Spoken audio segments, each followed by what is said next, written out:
మంగళకరమే బంగారం నిత్యం శక్తిమయం, అది మాంగళ్యంగా ముడిపడితే తరించును స్త్రీ హృదయం.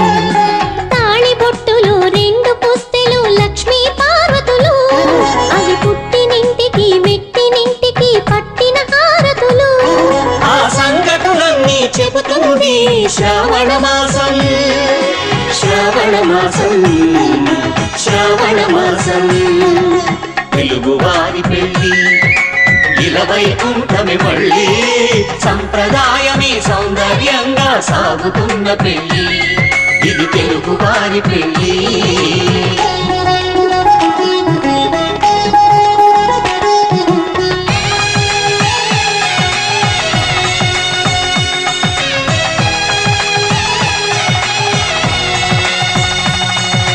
నవగ్రహాలకు ప్రతిరూపాలే ఈ నవధాన్య